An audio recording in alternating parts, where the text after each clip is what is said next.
Radhe Radhe friends, आज मैं आप सबके लिए लेके आई हूँ ढेर सारी परतों वाली ये खारी मठरी की रेसिपी, जो बहुत ही स्वादिष्ट और क्रिस्पी करारी बनके तैयार होती है।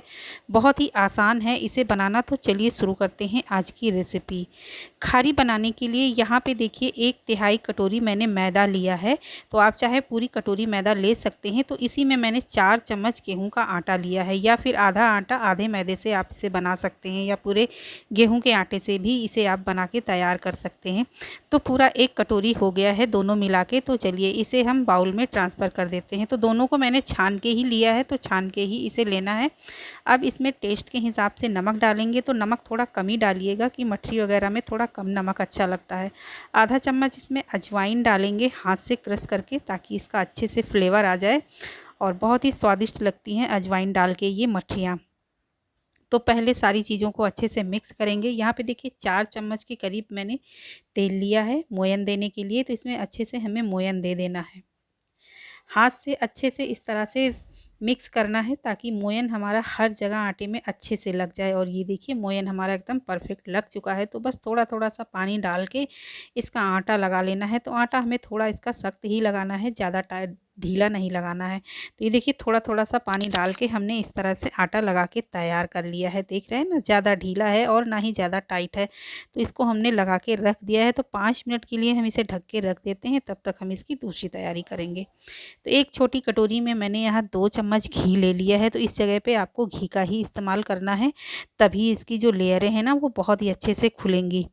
और उसके बाद यहाँ पे 2 चम्मच कॉर्नफ्लोर या अरारोट ले लेना है। अगर ये दोनों नहीं है तो आप यहाँ पे मैदा भी ले सकते हैं।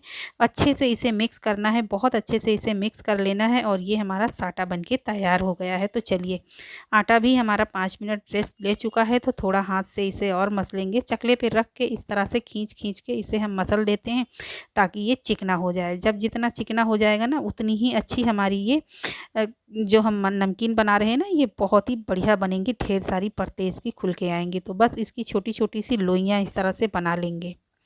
तो इतने से आटे में 6 लोइयाँ हमारी बनके तैयार हुई हैं। तो एक लोई इस तरह से उठा के गोल गोल करते हुए हाथ से दबाएंगे, और रोटी की तरह हमें इसे बेल लेना है। लेकिन रोटी से हमें इसे पतला बेल के तैयार करना है। तो जितना हो सके उतनी आपको ये रोटी पतली बेल के तैयार करनी है, मोटी नहीं रखेंगे हम इसको। और ये देखिए आसान हाथ से इस तरह से हम बढ़िया से बेल के तैयार कर लिया है। देख रहे हैं ना, एक बिल्कुल पतली रोटी है। इसी तरह से हमने सारी रोटियां बेल के तैयार कर ली है। देख रहे हैं ना, 6 के 6 वो हमने बेल ली है। तो चलिए, एक रोटी को हम चकले पे रखेंगे, और जो हमने साटा बनाया था ना, वो इसी में हम थोड़ा थोड़ा करके पूरे में हम लगाएंगे। बहुत अच्छे से लगाना है, कोई भी कोना इसमें छूटना नहीं चाहिए। ये देख रहे हैं ना, सब तरफ हमने अच्छे से लगा दिया है, बहुत अच्छे से लगा दिया है। अब इसमें सूखे आटे की हम डस्टिंग कर देंगे। थोड़ा सा मैदा उसके ऊपर छिड़क देंगे। मैदा ज़रूर छिड़किएगा, तभी इसी से लेयरें अच्छी खुल के आती हैं। दूसरी रोटी भी हम इसके ऊपर रख देते हैं। तो लेयर हम इसकी 3 रोटी की बनाएंगे। अब इस दूसरी रोटी के ऊपर भी हम यही साटा लगाएंगे। अच्छे से रोटी को पहले हम पूरे में फैला देते हैं, और फिर बाद उंगली से हम इसको बहुत अच्छे से पूरे में साटा लगाएंगे। बिल्कुल उसी तरह से हम इसमें साटा लगा के तैयार करेंगे। ये देखिए, बहुत अच्छे से लगा दिया है। अब तीसरी रोटी हम इसके ऊपर रख देंगे। तो उससे पहले हमें सूखे आटे की डस्टिंग कर देनी है। ये देखिए, इस तरह से हमने इसकी 3 रोटियों की लेयरें बना दी हैं। तो बस अच्छे से पहले हाथ से इस तरह से दबा देंगे, और फिर बेलन से हल्के हल्के हाथों से हमें इसे बेल देना है। इस तरह से बेल देंगे, तो ज़्यादा नहीं जोर लगा के बेलेंगे, बस हल्का सा ही इसे बेलेंगे। और फिर इसे बीच में इस तरह से उठा के रखेंगे, और फिर से हम इसके ऊपर थोड़ा सा साटा लगाएंगे। अच्छे से फिर से हम इसमें साटा लगा देते हैं। पूरी रोटी में हमने साटा लगा दिया है। अब सूखे आटे की हम थोड़ी सी डस्टिंग कर देंगे फिर से। और फिर अब क्या करना है, इसको एक तरफ से इस तरह से उठाना है।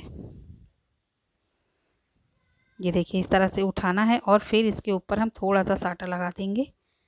इस तरह से लगा दिया है, और फिर दूसरी तरफ से उठा के फिर से उसके ऊपर रख देना है इस तरह से। और फिर से हम इसके ऊपर थोड़ा हल्का हल्का साटा लगाएंगे। इस तरह से लगा दिया है। अब एक तरफ से उठा के हमें दूसरी तरफ मोड़ देना है।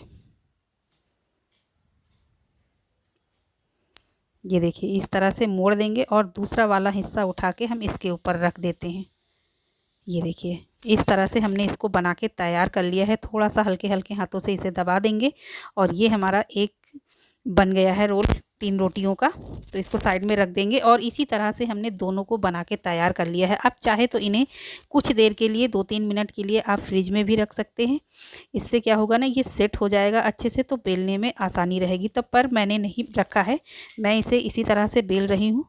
इस तरह से भी बहुत बढ़िया से बिल जाएगा। अब थोड़ा सा हाथ से इसको दबा देंगे, अच्छे से फैला देंगे और फिर उसके बाद बेलन से हल्के हल्के हाथों से इसे हमें बेलना है। ज़्यादा ताकत नहीं लगानी है यहाँ पे, बस हल्के हल्के हाथों से ही हमें इसे बेलना है। और ये देखिए, ये हमने बेल के तैयार कर लिया है। अब एक चाकू लेंगे और चाकू से हम इसकी स्ट्रिप कट करेंगे। तो पहले बीच में एक कट लगा देते हैं। आपको छोटी बड़ी जिस तरह से आपको काटनी है उस हिसाब से काट लीजिएगा। तो मैंने यहाँ बीच में एक कट लगाया है। फिर उसके बाद इस तरह से लंबी लंबी मैंने इसकी पतली पतली सी स्ट्रिप कट कर ली है, 1-1 इंच की। इस तरह से काट के सारी तैयार कर लिया है। बहुत ही बढ़िया टेस्टी ये खारी बनके तैयार होती हैं, तो आप इसे ज़रूर ट्राई कीजिएगा। चाय के साथ तो बहुत ही अच्छी लगती है। और अभी तो दिवाली भी आने वाली है और इस टाइम घर में मेहमान आते हैं, तो आप उन्हें भी बना के मेहमानों को भी सर्व कर सकते हैं। और ये देख रहे हैं ना, कितनी सारी इसकी लेयरें खुल के आई हैं। चलिए अब इसे सेकना कैसे है। तो कढ़ाई में हमने तेल रख दिया था गरम होने के लिए। तेल एकदम हल्का गरम होना चाहिए, ज़्यादा तेज़ आंच में नहीं रखेंगे। जब ये धीमी धीमी आंच में सिक के आती हैं तो अंदर से इनकी लेयरें खुल के आती हैं। तो ध्यान रखिएगा, एकदम लो आंच पे ही हमें इसे सेकना है और इसे छेड़ना नहीं है। ज़्यादा उल्टेंगे पलटेंगे तो ये सारी तेल में ही बिखर जाएंगी, तो इसलिए बिल्कुल छेड़ना नहीं है। जब थोड़ा सा नीचे से सिक जाए तो एक कांटे वाली चम्मच से हम इसको आराम आराम से इस तरह से पलट देंगे। और देख रहे हैं ना, कितनी बढ़िया इसकी लेयरें खुल रही हैं, फूल के बहुत ही बढ़िया आ रही हैं। तो जितना कढ़ाई में आए उतना ही डालना है, ज़्यादा नहीं डालेंगे, नहीं तो ये फूलती भी है ना अच्छे से। ये परतें खुलती हैं तो फिर अच्छे से ये सिक नहीं पाएंगी सब तरफ से। तो ये देख रहे हैं ना, आराम आराम से मैंने इन्हें पलट दिया है और दूसरी तरफ भी इसे बढ़िया से सिक जाने देते हैं। और ये देखिए 2-3 मिनट में बहुत ही अच्छे से सिक के तैयार हो जाती हैं। बहुत अच्छा सा कलर आ गया है और इसकी परतें देख रहे हैं ना, कितनी सारी खुल के आई हैं। तो इसी तरह से हम इसको तेल को छानते हुए निकाल लेंगे।